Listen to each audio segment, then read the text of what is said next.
Bienvenue au podcast Premier Visionnement. Aujourd'hui, nous parlons d'un épisode de Star Trek. Bien entendu, je vous suggère d'écouter l'émission discutée aujourd'hui avant de m'écouter, car je vais le spoiler complètement. Bonne écoute.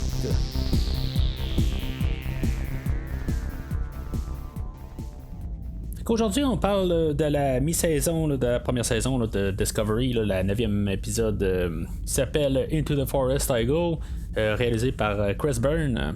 Le réalisateur, c'est la deuxième fois qu'il est en arrière de la caméra pour Star Trek Discovery. Il était sur la seconde équipe dans le pilote, mais là c'est la première fois qu'il est en charge complète de l'épisode. Bon, ça c'est un peu quasiment une clôture, dans le fond. Il était là au début, puis là, il était à la fin. Sans être, dans le fond, la fin de saison, mais pour avoir comme l'idée de la première moitié de saison. Fait que on pourrait dire qu'il a peut-être trouvé une bonne personne pour réaliser. Et c'est un épisode qui va avoir un peu des parallèles avec le pilote, la deuxième partie du pilote. Mais c'est ça. Fait que avoir trouvé quelqu'un qui était sur le plateau au début. Fait que c'était peut-être une bonne affaire pour aujourd'hui. Into the Forest I Go, c'est le titre d'épisode. Fait référence à pas mal d'affaires dans l'épisode. Traduit littéralement, c'est je fonce dans la forêt, dans le fond.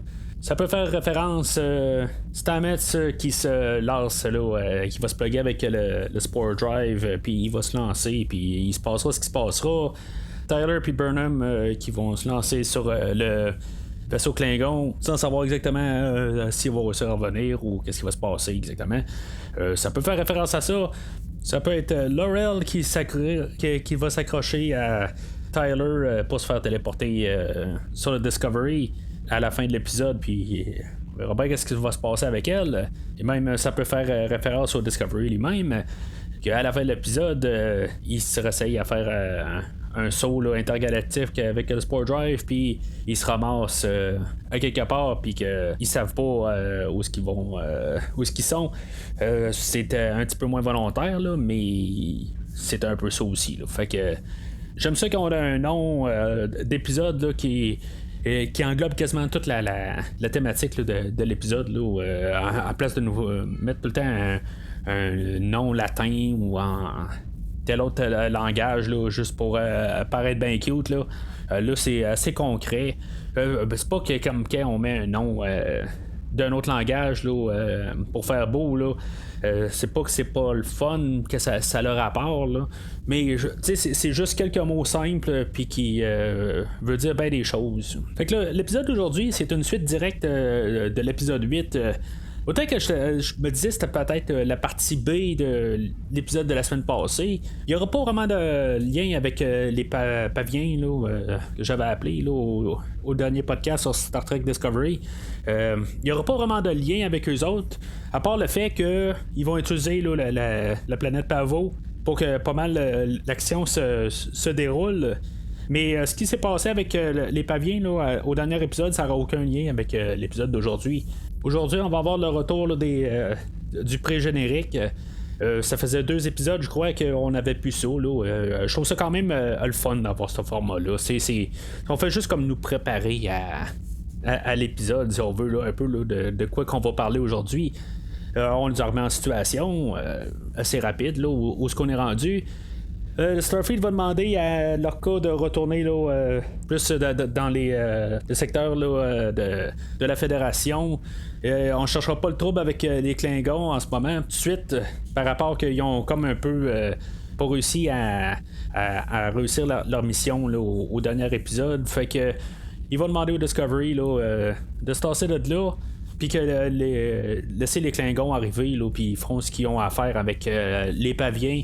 Les paviens, comme j'ai dit, ils n'auront aucun lien avec l'épisode d'aujourd'hui. Puis même avec l'épisode de la semaine passée, il nous faisait croire que peut-être que les Klingons voudraient détruire les paviers, mais on ne sait pas exactement c'est quoi que les paviers vont vouloir, s'ils vont vouloir embarquer avec les Klingons ou juste quand même rester neutre, ce qui force la Fédération puis les Klingons à se faire face. Mais on avait su avec Suru que les autres ils voulaient pas vraiment se mêler à ça. Fait que, tu sais, en tout cas, ce bout-là d'histoire n'est pas encore complété, fait qu'on se comprend pas encore nécessairement la motivation des Paviens. Fait que j'aime quand même l'attitude à leur cas. Ça rappelle un peu le Captain Kirk dans sa manière d'agir. Il va arriver puis il va dire bon, ok, c'est beau, regarde, je vais vous écouter, mais regarde, on va trouver une manière détournée pour l'avoir la manière qu'on veut. Lui, dans le fond, il voudrait avoir le conflit avec les Klingons tout de suite, puis régler le problème.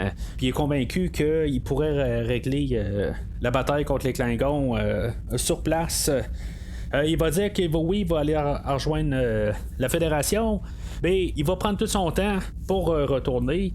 Ça va donner 3 heures au Discovery de trouver une raison ou une manière de pouvoir se combattre contre les Klingons. Mais il va avoir 3 heures à Warp 5 pour se rendre à une base stellaire la plus près. Fait que son idée, ça va être de demander à Stamets d'aller voir le docteur Culber, puis juste se faire vérifier, puis que Culber trouve peut-être un petit quelque chose à Stamets qu'il pouvait avoir une raison de ne pas utiliser Spore Drive. Mais ce plan-là, comme on sait de l'épisode précédent, ça va y retomber d'en face parce que Stamets il file vraiment pas. Il va avoir un problème d'attitude, mais c'est ça. Ce qu'on va apprendre après le générique, c'est que Stamets, dans son cerveau, il fait comme un peu se reconfigurer. En tout cas, ça marche pas intérieurement dans le corps à Stamets. Mais je trouve ça le fun que, il y a toujours de la suite dans les idées. On nous fait une histoire, puis on lui donne quand même par bloc. C'est sûr que c'est important que chaque épisode nous donne tout le temps une petite quelque chose pour faire avancer l'histoire.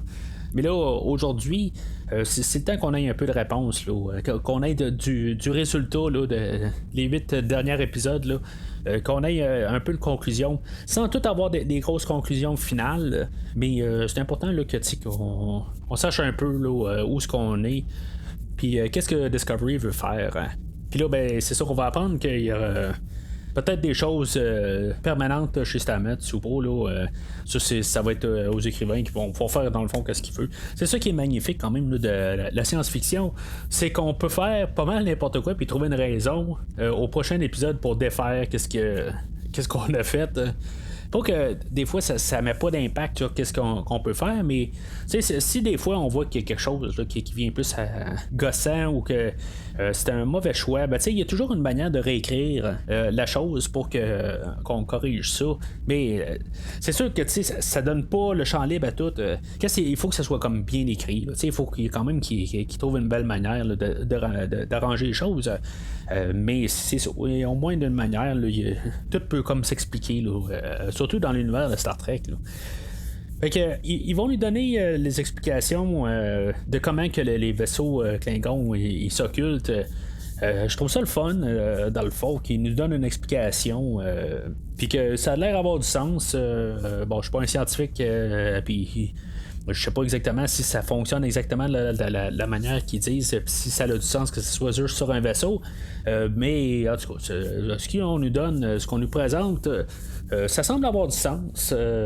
Pour le peu que je connais de science, c'est quelque chose que oui, ça a l'air à faire du sens. Qu'est-ce qu'on nous dit? Ce qu'on va nous dire à partir de là, c'est que avec le vaisseau Discovery, lui, il pourrait arriver puis comme trianguler des données avec 132 sauts alentour d'un vaisseau Klingon. Puis qu'est-ce qu'il y a dans il faudrait qu'il place 2 transmetteurs dans un vaisseau Klingon. Puis en faisant les sauts alentour, ils vont pouvoir plus comment comprendre comment que la technologie, comment ils peuvent découvrir qu'il y a des vaisseaux occultés alentour. Sauf que le problème, c'est qu'il va falloir qu'il envoie Stamets à faire tout le temps des sauts alentour du vaisseau Klingon. Si on écoute bien, quand Lorca va expliquer ça à Stamets, on va nous lancer l'idée que on pourrait peut-être même sauter sur d'autres univers. Si maintenant En tout cas, où est-ce qu'on pourrait là, se promener avec le Discovery. Fait qu'on nous a juste implanté l'idée là, au début de l'épisode là, pour nous la montrer à la fin. Puis est-ce que Lorca va utiliser la manipulation dans le fond pour que Stamets il embarque dans le jeu? Ou je crois que oui, rendu là.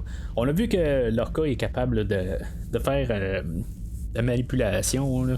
T'sais, il va dire qu'après, dans le fond, la guerre contre les Klingons, la vie va reprendre son cours, puis après ça, on va retourner avec l'exploration. Là. Fait que il va jouer avec ça pour Stamets, puis Stamets, il va dire hey, tu penses pas juste à la guerre, tu sais.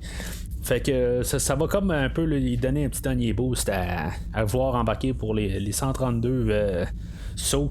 Naturellement, dans tout ce jargon-là, il faut qu'ils mettent deux transmetteurs à bord du vaisseau Klingon. Pourquoi il faut qu'ils en mettent un vraiment sur le pont puis un ailleurs? T'sais, je veux dire, c'est du jargon dans le fond. Là, on veut juste trouver des raisons pourquoi il faut qu'ils choisissent ces endroits-là. Ben, si, maintenant, ça serait juste trop simple, ben, l'épisode n'aurait rien à apporter. Là. Fait que, faut mettre un peu de suspense. C'est une émission télé, puis il faut qu'il se passe des choses. Puis c'est correct avec moi, là, c'est normal. C'est comme ça qu'on écrit une histoire. Fait que naturellement, Tyler va être choisi, puis lui, il va décider qu'il veut que ce soit Burnham qui parte avec lui. Encore une fois, pourquoi qu'on a choisi Burnham?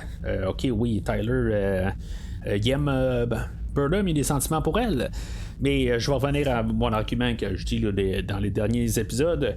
Pourquoi toujours encore Burnham? Ok, Burnham, on va nous dire que c'est la plus qualifiée là, pour faire cette expédition-là. Bon. OK, en tout cas. Pourquoi qu'ils vont pas genre 27 sur le vaisseau Klingon? Me semble que ça serait plus logique. Même s'ils se font trouver, ben au moins ils seront capables de, au pire, implanter un transmetteur, puis ils sont capables de le protéger pour être sûr qu'il n'y ait aucun Klingon qui découvre le transmetteur pendant ce temps-là, ou pendant qu'ils font les 132 sauts alentour. Puis ils vont pouvoir défendre le transmetteur. Mais en tout cas, on a choisi qu'on envoyait juste Tyler puis Burnham. Question de simplifier peut-être les choses. Puis en bout de ligne, ils n'auront pas nécessairement besoin là, de 25 autres personnes pour les accompagner. Mais je fais juste sortir l'idée. Fait que Stamets, il va se plugger là, dans le Spore Drive. Bien sûr, Culber, il va le vérifier. Là, il va le plugger lui aussi là, pour voir comment son état de santé va. Puis là, ben, on va commencer à faire des sauts là, alentour du vaisseau Klingon là, qui est arrivé. Vaisseau Klingon, c'est ça, on a le personnage de Cole là, qu'on avait vu là, depuis 5-6 émissions là, qui avait pris comme le contrôle de tous les Klingons. C'est drôle, mais on dirait que le personnage de Cole, je m'attendais comme pas à ce que ça soit comme le grand chef à la longue là, de cet escadrouille-là. Je pensais que quelque part là, il valait pas grand-chose. Je sais pas. En bout de ligne, il m'en revient pas exactement là, comme personnage. Peut-être que les Klingons là, dans cette série là, j'aime beaucoup là, le redessinage de tous les Klingons, sauf qu'ils sont peut-être un petit peu trop linéaires, puis ils ont comme pas là, d'autres choses dans la vie peut-être là. C'est sûr qu'on n'a pas encore eu le temps là, de peut-être juste se concentrer sur les Klingons, là, de leur culture. On voit qu'ils parlent le Klingon, mais c'est tout ce qu'on a apporté là, pour l'instant, puis qu'ils sont cannibales là, comparés à qu'est-ce qu'on voyait là, des autres Klingons, des autres séries. Mais tu sais, juste voir un peu de la culture Klingon, j'aurais pas dit non en bout de ligne, voir comment ils l'ont adapté pour Discovery, en est restant pareil, mais tu sais, les voir manger, puis les voir se parler un peu entre eux autres, puis arrêter là, de parler juste contre la Fédération, juste le manière. On l'a vu un petit peu avec Vok dans les premiers épisodes, mais ça serait le fun d'en voir un petit peu plus, là, de comprendre plus l'équipage aussi à bord du vaisseau Klingon. Parce que comme que c'est en ce moment, le personnage de Cole, c'est juste lui qui est sur le vaisseau, puis le monde, tous les autres Klingons alentour, on s'en fout, puis on s'en fout royalement aussi. Ils ont aucune importance du tout. Ils seraient tout seuls sur le vaisseau, puis ça ferait la même affaire. Fait que, ben, ça, du coup, c'est ça. C'est une idée de même, là. Puis je trouve que Cole, ben, il est vide, là. Même si on a essayé d'y donner, là, de l'importance, là, en ramassant Vok quelques épisodes avant, tout ça. Je sais pas, il fallait peut-être quelque chose un peu de trois-dimensionnel avec le personnage, puis il fait juste pas embarquer, là. En tout cas, moi, à mes yeux, là, j'embarque pas avec le personnage, là, puis j'ai juste hâte qu'il soit tassé de l'émission, puis ça va arriver là, aujourd'hui. Là, puis je trouve que dans le fond, ça va me laisser quasiment comme avec aucune émotion en bout de ligne. Là. Fait que Tyler et Burnham vont être téléportés sur le vaisseau Klingon. Ils vont mettre leur premier transmetteur. Puis naturellement, ben c'est ça, il faut qu'ils se ramassent à côté de Cole sur le pont pour pouvoir installer le deuxième. Mais en même temps, ben ils vont trouver qu'il y a un humain à bord du vaisseau. Puis Burnham va quand même dire qu'elle veut pas. Le but quand même là, de Starfleet ou en tout cas de toute la guerre quand même là, c'est d'essayer de ramener tout le monde là, à la maison. C'est un peu qu'est-ce qu'elle veut, autant que possible ils sont capables de le faire. Je sais pas si dans le temps qu'ils sont en soi là, en fait de guerre, s'ils peuvent vraiment se permettre que si mettons ils perdent, si mettons ils sont capturés en détournant leur mission. Si mettons c'est un choix logique, on pourrait dire the needs of the many outweigh the needs of the few. On pourrait vraiment dire ça. Mais encore là, je suis pas un sans-cœur, là. C'est pas ça que je suis en train de dire avant que vous pensez à ça. C'est correct qu'il pense à aller chercher aussi là, Cornwell, ce qui va se trouver être Cornwell. Mais en même temps, si cette bifurcation de parcours là, ben c'est mettons ça les fait tuer ou les faire capturer, quelque chose de même, ben en bout de ligne, on a tout perdu. Là. Fait que je sais pas au total là, si c'était la bonne décision, là, mais en tout cas, ça a l'air que ça va l'être là, avec la manière que l'épisode va se dérouler. Ils vont réussir partout. Mais c'est ça, en tout cas. Fait que il va trouver Cornwell dans on va dire c'est la morgue du vaisseau. Cornwell est rendu pas mal paralysé là, dans les deux jambes. Laurel elle l'a comme un peu ramassé pas mal assez raide dans le fond dans le dernier épisode. Laurel aussi elle va être laissée dans la morgue. Puis c'est là que Tyler dans le fond là, il va vraiment péter un gasket mentalement. Il va y avoir des flashbacks avec Laurel, mais dans le fond, ça ne fitera pas tout à fait avec qu'est-ce qu'il va nous dire là, qui s'est passé. C'est sûr qu'ils nous montrent pas ça super assez rapide. C'est juste que quand on sait où est-ce que le personnage de Tyler va aller, ben on comprend un peu là, qu'est-ce qu'il voit. Là, mais ok, je sais qu'est-ce qui va se passer avec Tyler. Je sais c'est qui le personnage de Tyler. Mais je trouve ça intéressant là, de réécouter la série parce qu'il y a des petites affaires là, que j'avais pas à la longue, là, à force de l'écouter semaine par semaine. Puis après ça, ben, t'as l'arrêt là, de 6 mois là, entre les saisons puis les demi-saisons. En tout cas, t'as tout le temps des stops. Fait que on perd les détails, mais là, juste de se rasser puis de regarder là, tout ce qu'on nous a montré comme information, puis même d'en parler. Je le vois tout un peu avec un œil nouveau, puis il y a des affaires que j'avais pas vraiment pris note. Puis là, je vois un peu plus c'est qui le personnage de Tyler, je n'apprends. Encore une fois, je fais aucun spoiler sur peu importe le personnage. Là, je parle de Tyler, là, mais l'autre personnage de Lorca qui est louche, comme dans les derniers épisodes. Je ne parle pas de ces personnages-là exactement. Je fais aucun spoiler tant que la série ne l'aura pas fait. Mais je fais juste dire que je commence à allumer des affaires sur Tyler, que je me dis, ce personnage-là n'est pas exactement le personnage là, que je pensais qu'il était là, rendu à la fin là, de la saison 2 de Discovery. Fait que je suis bien content là-dessus. Fait que selon Cornwell, elle, juste à spotter de même, c'est un syndrome post-traumatique là, que Tyler a d'être figé de même, puis qu'il ne pourra rien faire, puis ça va durer un bon bout. Fait que Burnham va être laissé tout seul à se ramasser sur le pont. Elle va installer le deuxième transmetteur sur le pont, puis elle va se cacher là, pendant que le Discovery, dans le fond, est toujours en train de s'amuser à apparaître et à disparaître à l'entour du vaisseau.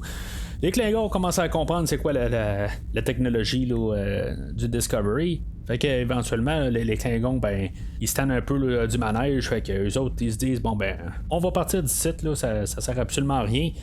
Mais sauf qu'on connaît c'est quoi la technologie là, de Starfleet. Fait que au moins, ils partent avec quelque chose. Quand ça arrive, Burnham, elle se rend compte qu'il reste 71 sauts.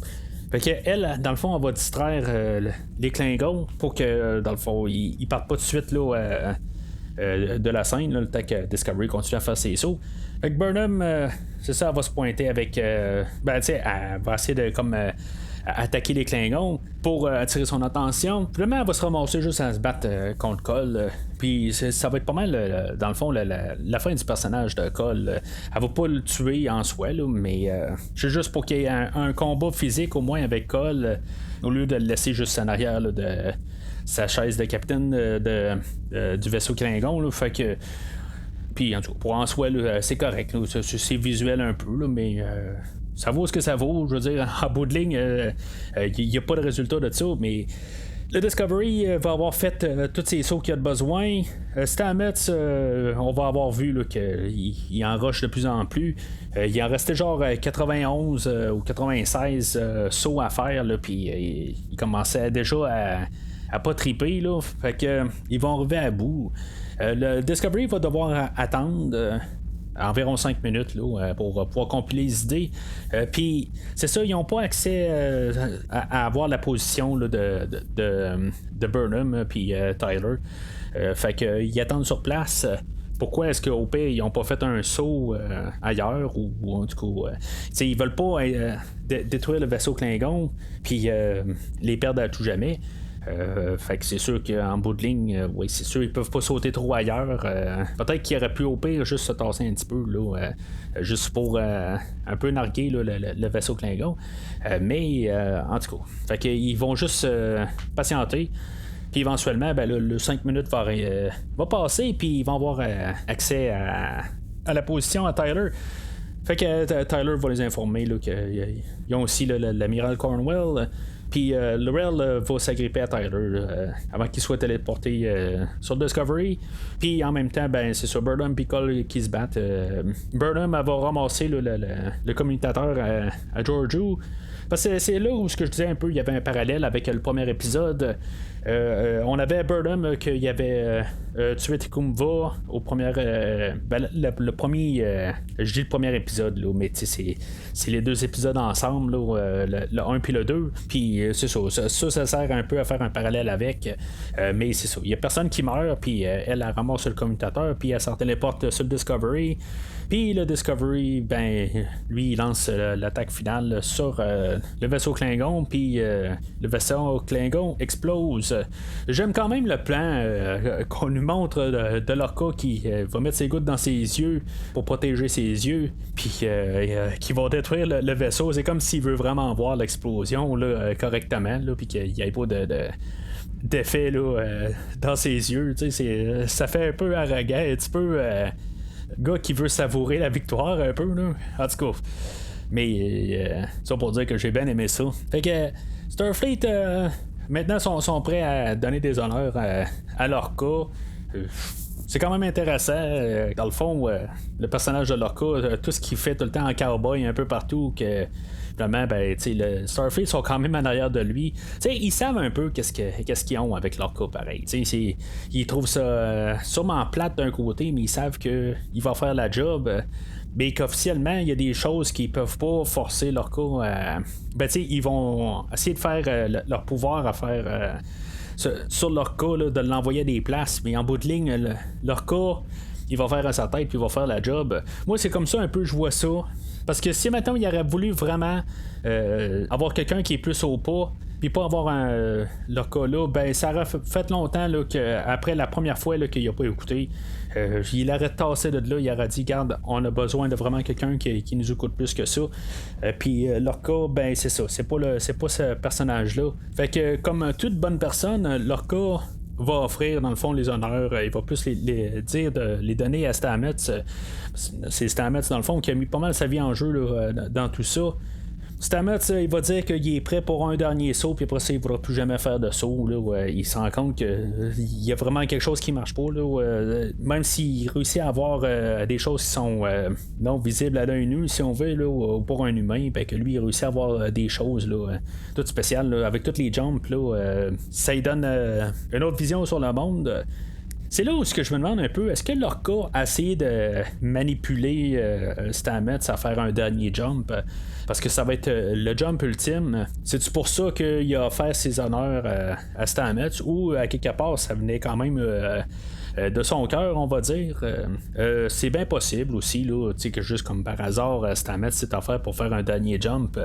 Mais c'est à se demander qu'est-ce qu'il aurait été là, le fait que Stamets n'aurait pas voulu faire un dernier jump, puis qu'il aurait pris le warp drive normal là, pour se rendre à la base stellaire. Là, en tout cas, ça c'est quelque chose qu'on saura pas. Entre-temps, il va y avoir eu une dernière scène avec Tyler puis Burnham, que dans le fond, Tyler va dire, il va parler de ses tortures qu'il y a eu avec Laurel, mais on voit que c'était, en tout cas, c'était peut-être pas exactement ça, là, dans le fond. Il y avait ben du sang, puis ben des cris. Bon, il était torturé, là, mais c'est peut-être juste le fait là, de savoir où ce que le personnage s'en va. C'est peut-être ça aussi qui me joue dans la tête. Là. Je me rappelle pas exactement de comment je pensais sur le coup. Là. Mais tu sais, quand on voit le Hive avec Tyler puis Laurel, ben ça laisse quand même supposer bien des choses. Puis je pense que c'est la première fois qu'on voit vraiment là, de la nudité dans Star Trek. On voit des seins Klingons. En tout cas, c'est pas quelque chose que nécessairement que je voulais voir. Mais en tout cas, on voit des seins Klingons. Fait qu'il se prépare à faire un dernier saut vers la base interstellaire. Puis tu sais, on voit comme tout quasiment des adieux là, de Stamets et de Culber. Tu sais, on sait qu'il va se passer quelque chose. T'sais, en plus, on voit que l'émission est sur le point de terminer, puis on est comme à la fin de mi-saison. Chose que peut-être qu'à la première écoute, on n'en remarque pas, mais quand on réécoute, on voit exactement qu'est-ce que Lorca fait. On peut regarder là, dans le fond son tableau de bord puis de destination, qu'on voit tous ces sauts 1, 2, 3, ben tu sais pas, on voit peut-être à partir là, de la 128e, puis on voit tout jusqu'à 132. Puis le 133e, il y a un override de Lorca. Ça veut dire qu'il y a quelque chose qui devait pas aller. Puis la destination est inconnue. C'est quelque chose que peut-être à la première écoute, on se rend pas compte exactement là, c'était quoi, à moins de l'avoir peut-être écouté 2 fois là, sur le première écoute. Là, mais quelque chose que j'avais pas nécessairement fait. Je suis pas assez maniaque pour ça. Je trouve que les épisodes ils passent assez bien, puis les messages passent assez bien, puis je laisse quand même la série là, se dévoiler tranquillement, puis je sais pas nécessairement tout le temps là, essayer de savoir qu'est-ce qui va se passer à l'avenir. Je le savoure le moment plutôt, là, puis je regarde ça épisode par épisode. Fait qu'ils vont se ramasser là, ailleurs, hein, qu'on ne sait pas c'est où. Là. C'est une belle manière là, de peut-être finir la mi-saison. Où est-ce qu'on est? On ne sait pas. On a laissé l'histoire de Klingon, on l'a comme terminé, si on veut, pour ce qu'il y avait à montrer là, avec la première saison. On sait que ça va continuer parce qu'on dit que la guerre n'est pas terminée. Mais avec Cole, l'histoire est terminée. On a un nouveau chapitre là, qui s'en vient. On va avoir un peu la suite d'idées. Mais on sait en même temps que le Discovery est ailleurs. On ne sait pas il est où. Fait que on peut aller un peu n'importe où pour la deuxième moitié de la saison. Il y a moins d'épisodes là, dans la deuxième moitié, ce que je trouve ça intéressant. C'est pour ça que dans le fond, je pensais que la finale allait être au dernier épisode tantôt, à la 8e épisode, mais là c'était à la 9e. Fait que, puis 9 x 2, ben, ça fait 18, puis il n'y a pas 18 épisodes là, dans la saison. Fait que je m'attendais à plus commencer là, la demi-saison aujourd'hui. En tout cas, c'est un détail, mais pour qu'est-ce qu'on va nous montrer là, dans les prochains épisodes, ben, ça va être un peu plus condensé, mais je trouve que c'est une belle manière là, de fermer la première partie de la saison. Si je dois comme un peu rassembler mes idées là, pour la première moitié, ben je vais dire que au deuxième écoute, il y a des affaires que je comprends un petit peu plus là, où ce que les personnages viennent, comme le personnage de Tyler, je vais le comprendre un petit peu plus là, une fois qu'il va évoluer là, au courant là, de la série.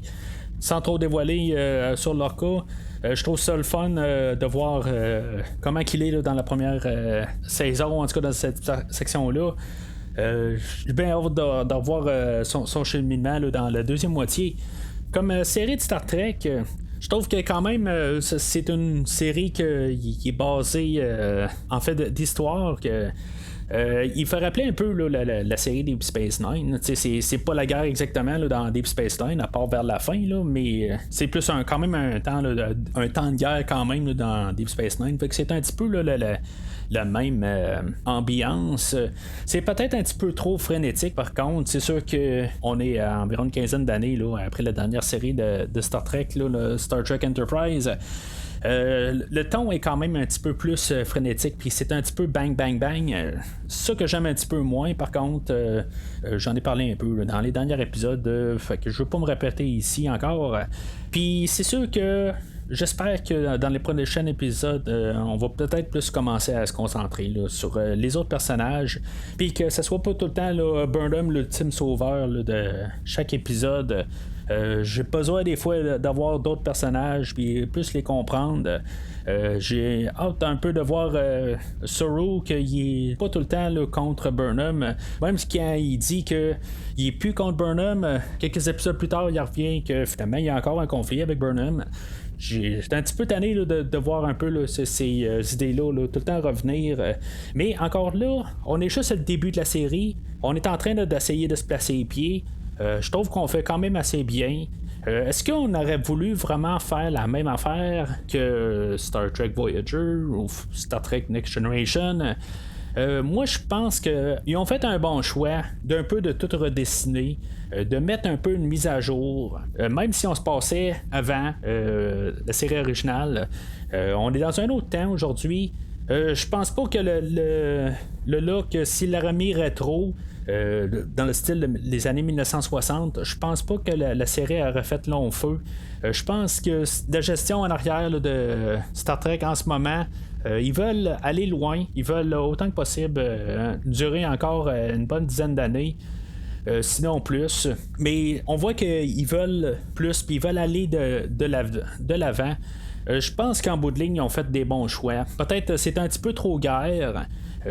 Mais en même temps, il y a quand même des petites thématiques là, de Star Trek là, qui passent au travers du show depuis le début. Je trouve juste ça plate que les gens qui regardent Discovery, il y en a qui se plaignent pas tout à fait, mais il y en a aussi qui disent ben, c'est pas Star Trek et blablabla.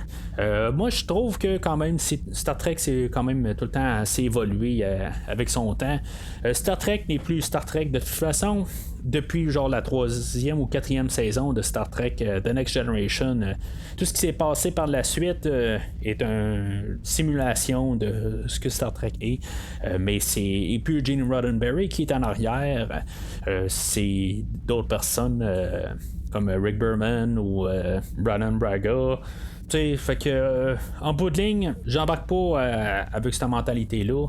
On doit évoluer avec notre temps. Puis pour la première demi-saison, c'est pas la meilleure série de Star Trek. Je suis pas en train de dire ça non plus. Je suis quand même capable d'adhérer avec la nouvelle mouture. J'ai quand même hâte là, de voir même où est-ce qu'on va s'en aller, là, même dans un temps présent, là, où on va s'en aller en saison 3.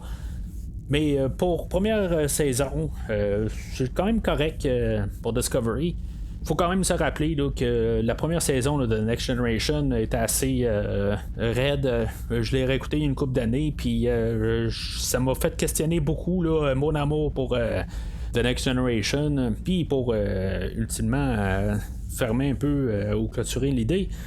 Ben, si maintenant on aurait eu une autre série comme Star Trek Voyager ou même Enterprise, je pense que ça aurait été un petit peu juste refaire la même affaire. Puis je pense que dans le fond la série n'aurait pas toffé 2 ans ou 3 ans. Je pense que ça aurait terminé assez rapide.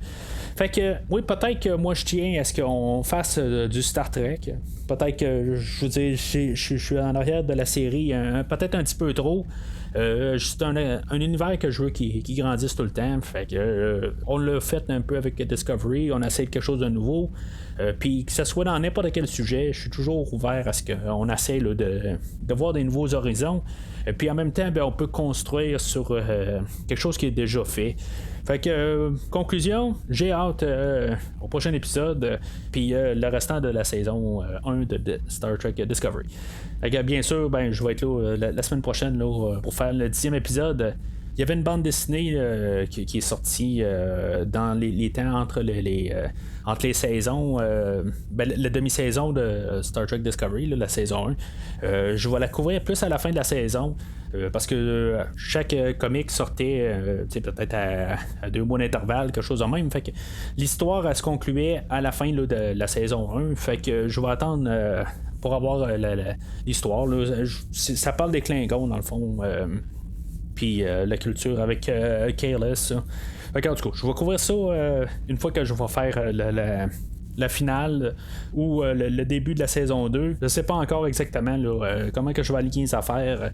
Il y a encore des livres audio aussi que je vais essayer de couvrir là, dans les temps appropriés, là, une fois que ils seront chronologiquement là, arrivés. Puis ça, je vais faire ça plus entre les saisons. C'est sûr qu'il va y avoir un épisode où ce que je veux faire les short tracks qui sont passés là, dans l'été là, entre les deux saisons. Fait que je vais probablement tout coller ça ensemble. Ça va être comme un spécial de tout ce qui est bonus là, de Star Trek Discovery. Fait que ça, je vais avoir ça là, dans quelques semaines, là, une fois là, que tout va être chronologiquement fait. Là. Alors, d'ici la semaine prochaine, longue vie et prospérité.